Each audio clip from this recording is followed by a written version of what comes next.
एक छोटा सा डक जिसका नाम था चिंटू एक शांत और सुंदर तालाब के किनारे रहता था, जहां हर सुबह सूरज की पहली किरण से पानी में चमक फैल जाती और पत्तों पर बूंदे जैसे मोती की तरह गिरते। चिंटू हर रोज अपने दोस्तों के साथ तैरता, कभी छोटी छोटी मछलियों के पीछे भागता, कभी पेड़ों के नीचे खिलते फूलों को देखता और कभी अपनी परियों के साथ छोटी छोटी रेसिंग करता। लेकिन चिंटू के दिल में एक अजीब सी तमन्ना थी। वो अपने तालाब से बाहर जाके बड़ी दुनिया का एडवेंचर देखना चाहता था। नदियों के सफर पर जाना, जंगल के राज जानना और नए दोस्त बनाना।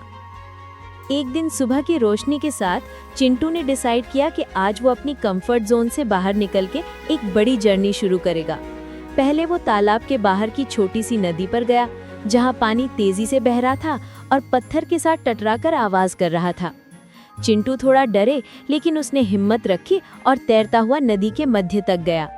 वहां उसने एक बड़े सांड के साथ मुलाकात की, जो शुरू में थोड़ा गुस्सा था, लेकिन जब चिंटू ने प्यार से बात की तो सांड ने उसे जंगल के अंदर एक सीक्रेट रास्ता दिखाया। चिंटू ने रास्ता फॉलो किया और धीरे धीरे एक घने जंगल में पहुंच गया। जंगल के पेड़ इतने बड़े और घने थे कि सूरज की रोशनी भी मुश्किल से जमीन तक आ रही थी और हर तरफ अजीब सी आवाजें आ रही थी। चिंटू ने देखा कि एक तरफ एक छोटा सा पॉन्ड है, जहां रंग बिरंगी मछलियां खेल रही हैं, और उसने वहां एक छोटी चिड़िया पीहू से दोस्ती की। पीहू ने उसे बताया कि जंगल में एक बड़ा खतरा भी है, एक शिकारी भेड़िया जो नए आने वाले दोस्तों को पकड़ लेता है। लेकिन चिंटू ने हिम्मत रखी और पीहू के साथ मिलकर भेड़िए के रास्ते को ध्यान से अवॉइड किया। दोनों ने एक मैजिक वाटरफॉल भी देखा, जहां पानी इतना साफ और चमकदार था कि उसमें सूरज के रेज रेनबो की तरह गिर रहे थे। वाटरफॉल के पास चिंटू ने एक पुराना स्टोन ब्रिज देखा, जो बहुत ही पुराना और थोड़ा डरावना लग रहा था। लेकिन उसने सोचा कि अगर वो ब्रिज क्रॉस करेगा तो शायद जंगल के सबसे सुंदर जगह तक पहुंच जाएगा। ब्रिज के ऊपर जाके उसने देखा कि पूरे जंगल के बर्ड्स और एनिमल्स उसकी तरफ देख रहे हैं। शायद वो पहला डक था जो इतना दूर तक आया। ब्रिज क्रॉस करने के बाद चिंटू एक खुला मेडो देख रहा था, जहां फूलों की खुशबू और रंग बिरंगी बटरफ्लाइज हर तरफ घूम रही थी, और वहां उसने एक पुराना गुफा भी देखा। गुफा के अंदर एक छोटी सी फैमिली ऑफ रैबिट्स रहती थी। उन्होंने चिंटू को अपने साथ खाना शेयर किया और पुरानी स्टोरीज सुनाई। चिंटू ने सीखा कि एडवेंचर सिर्फ दूर जाना नहीं, बल्कि नए दोस्तों से मिलना और उनकी स्टोरीज को समझना भी है।